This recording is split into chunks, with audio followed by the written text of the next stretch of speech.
Gab, an utter embarrassment. It was an embarrassing night for Milan. Liverpool completely outplayed them. I don't understand why it has to be an embarrassment for Serie A. This is a team that was a bottom seed going into the draw. The reason they were a bottom seed was they hadn't actually been in the Champions League in 9 seasons.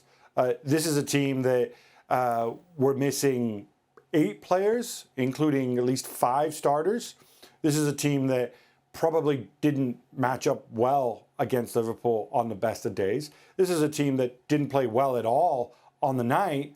And they played against Liverpool, who happened to be, for my money, one of the top 2 or 3 teams in the world. They played a Liverpool side that had no pressure. That, sure, he made 8 changes, but you still had Mane and Salah out there. You still had Alisson, who's a pretty good goalkeeper and made at least one really good save.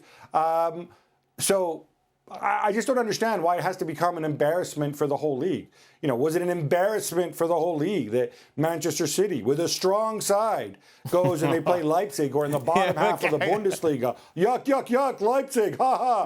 And just Manchester City, they had nothing to play for. Milan had to get a result. Well, sorry, what did Leipzig have to play for? They had absolutely nothing to play for either. They just lost their coach. They were going out there trying to impress the new manager that's coming. Manchester City had a second shot. It's apples and oranges, Gab, and you know it. You know the fact that Milan had to go into this game and they had to get something from it. They were up against, yes, Salah, yes, Mane, yes, Alisson, but then a lot of B team, C team players for Liverpool, and they couldn't get it done. Okay.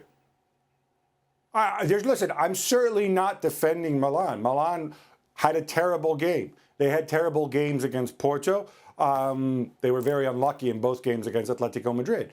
But I don't understand why it has to become all of a sudden an issue for the whole league when they go out and they play badly. And people bringing up, I mean, I think it was Frank, oh, but the Milan team's the great Milan team of the 90s.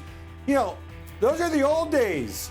The thing about the old days is they the old days. That's a different Milan. It's a different world. It's a different landscape now. I stop judging them against that. I mean, Preston North End used to be really, really good. Now they're not. So are Accrington Stanley, same thing. Why don't we go back into the annals of time to go and bring this up? I still cannot fathom why, when a team loses, it has to be an embarrassment for the whole league. No, it's an embarrassment for this one team who were really, really bad on the night against Liverpool's reserves and a couple good starters who were really, really good.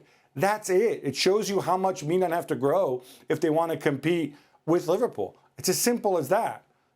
If we substitute the word embarrassment for concerning, Gab, then that's got to be a collective, hasn't it, within Italy, looking at the gulf between the big sides, the competitive sides in Europe, and those in Serie A at the moment.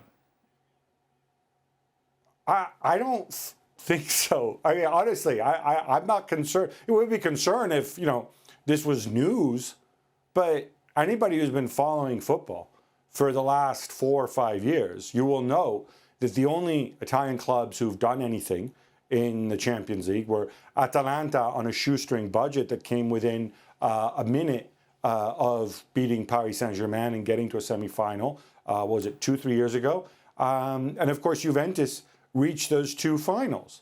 Other than that, you had moments. You had Roma. Hey, who did Roma knock out? Oh, look, Liverpool or Barcelona, right? I mean, you've had moments like that, but you know, this is the reality. There's obviously a big financial gulf right now, and also we happen to have 3 Premier League sides that are head and shoulders over the rest of the Premier League. 2 of them have, I think, 2 of the greatest managers of our time in Guardiola and Klopp. And yeah, they're really good. They've been in place for 4 or 5 years, and their teams are settled, and they've been consistently excellent. I think it's as simple as that. I mean, this whole thing concern, no, I can tell you 100% in terms of the football that's being played, I think Serie A is doing a lot better than it was 3 or 4 years ago in terms of the competitiveness of the teams. There's different teams. Roma, who aren't particularly good to the point they sacked their manager, they reached the Europa League semi-final last year. Inter reached a Europa League final a couple years ago. Yeah, and you could say, oh, it's Europa League, it's Europa League. Yeah, it's fine. This is the reality right now. Inter and Milan, who are two of the three biggest sides in Italy, went on hiatus of mismanagement and stupid decisions and self-destruction for a decade. And now they're slowly coming back.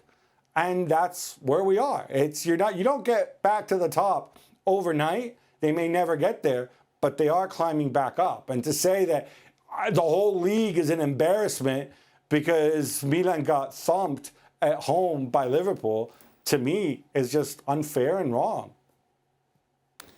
I think it's the perception of it all, right? Mm-hmm. When you think about, if you don't really follow Serie A, if you don't watch these games week in and week out, that you see, okay, Milan is leading the league. And so you're expecting, you have the name of Milan, the history of Milan, and then you see them in first place, and you put those things together, and you say, well, they must be good. They have to be good. And then you watch the game, and you go, not only are they not good, they look terrible. And then you watch what version of Liverpool they're playing against, and you're thinking, wait, hold on a second. I was expecting something entirely different. It's not what I was expecting to see, and now I'm surprised as to how bad this team is, and that's when you go down the path of saying, well, of course this is an embarrassment on Serie A, because now it's an indictment and a referendum on the rest of the league if this is the team that is leading Serie A. That's when it becomes a difficult perception to get rid of, because obviously you evaluate it from that sort of perspective. I think that's the issue. We're talking about an AC Milan team that are top of the league, that finished second last season. But to Gab's point, Juventus are much further down the league themselves. They just topped the group with Chelsea. But then you look at the game at Stamford Bridge and it's men against boys. But Juventus topped the group with Chelsea. Inter Milan go through, albeit second to Real Madrid. And as we sit right now, Atalanta, they play tomorrow, so we'll see what comes of their fate. So, for argument's sake, let's say 2.5 out of the 4 teams are going through to the group stage.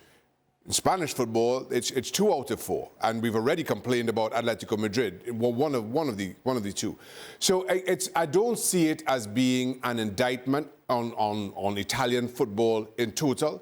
It certainly is an indictment on AC Milan and what they need to do to get back to the top of European football, where I think every neutral would like to see them, especially if you witness the Milan teams of the 90s. But I don't see this as... I don't see Milan going out in this fashion being reflective of where Italian football is, any more than I will sit here and say Italian football is the top of the tree because the team that's sitting in, 7th or 5th or wherever Juventus are better than, or certainly top of group that includes Chelsea, who were top of the Premier League up to last weekend. Thanks so much for watching ESPN on YouTube. And for more sports highlights and analysis, be sure to download the ESPN app. And for premium content and live streaming, subscribe to ESPN Plus.